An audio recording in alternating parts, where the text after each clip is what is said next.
Good morning. I am Dr. Shrikant Appasani, medical gastroenterologist, advanced therapeutic endoscopist, KIMS Hospital, Secunderabad. Today I would like to discuss about jaundice and the newer modalities of treatment of jaundice through the endoscopy route.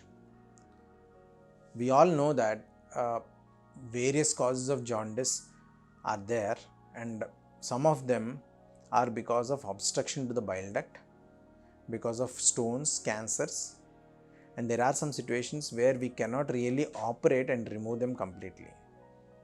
So how does the advancement in gastroenterology field help in these patients? This is what I would like to highlight in the next few minutes. Previously we used to do ERCP, where we used to go through the stomach and duodenum, see the ampulla, put a wire across the bile duct and remove stone if it is there, or if there is a stricture or cancer, then we would just stent it and come out. There are situations now where we cannot do the ERCP. For example, the stricture is very tight and the wire is not going in, or there is obstruction, I am not able to go to the ampulla at all, or sometimes the stone is so big that I cannot remove it through the endoscopy route. So these are the situations where now with the advanced technology in gastroenterology, we are able to treat these patients. Now, the first and foremost modality is going inside the bile duct and looking at what it is there. That is known as spyglass cholangioscopy. We have a very slim scope, very thin scope to the tune of around few millimeters, where we can go into the bile duct and see what is happening there. So this is known as cholangioscopy. Like endoscopy, we go inside and see what is there. Bile duct cholangioscopy, where we go inside the bile duct and check what is happening inside that. It is done with the help of the same ERCP.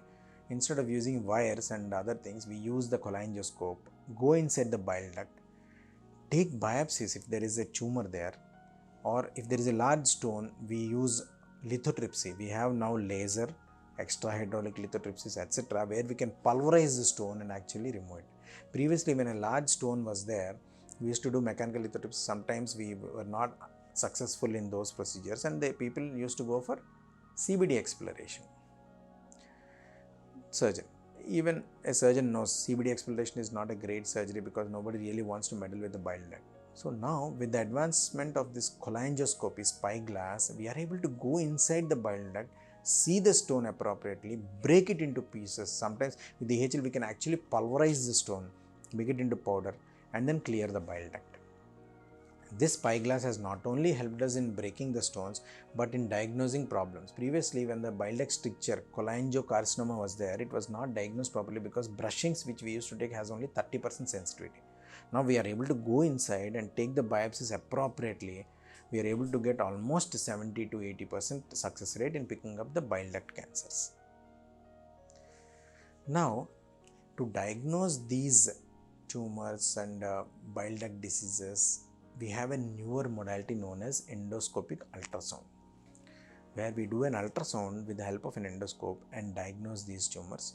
This is not only helpful in diagnosing, we can take biopsies with the help of a needle passed through the echoendoscope. This was the case scenario till a decade back. Now, for the past 1 decade, we have been draining bile ducts with the help of this procedure. So, in standard ERCP, if the guide wire does not go across, or if we are not able to reach the ampulla because of duodenal obstruction or so, we used to send the patient to radiologist. They used to do the PTBD, where they used to put a drain from outside and the tube used to hang outside, or sometimes they were able to put a stent inside. That's known as PTBD, percutaneous transhepatic biliary drainage. Now with the advancement of this EUS, we are able to replace them.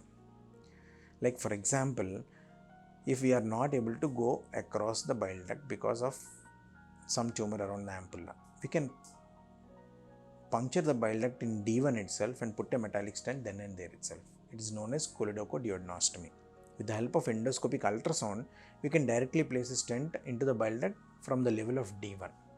Suppose even the pylorus and D1 are also blocked, then we used to do a PTBD and left and right hepatic drainage. Now we can do the same drainage through the stomach. We can puncture the left lobe of the liver with the help of EUS, that is endoscopic ultrasound, put a stent across the left duct, that is segment 3 duct, and the stomach, which we call as hepaticogastostomy, EUS guided hepaticogastostomy, where we can put a stent into the stomach. So the advantage with this over PTBD is that the overhanging catheters will not be there.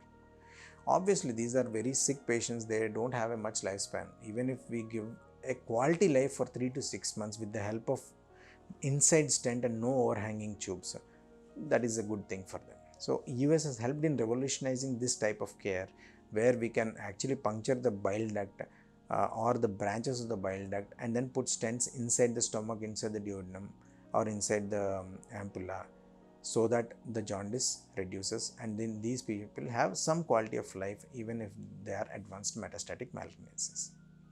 Apart from this, we have also got EUS guided RF ablation. There are some tumors which cannot be removed because they are locally advanced. We have EUS guided radiofrequency ablation, which can be done to pancreatic tumors and all, so that the size can be downsized. We might be able to give them a few more months of life, or sometimes we might make them fit for a future modality of treatment by reducing the size of the tumor. So EUS guided radiofrequency ablation helps in these type of things. One specific tumor it is very useful is insulinoma. Insulinoma is a tumor which produces insulin in the pancreas. For doing a surgery on that was pretty difficult because pancreatic duct leaks and all used to happen. Now we have EUS guided RF ablation, which is almost curative without a major surgery, where we can put our radiofrequency probe with the help of EUS and then ablate the tumor completely. So that is one good modality of treatment which is almost which has got results almost as same as that of surgery. That is EUS guided RF ablation for the insulinomas.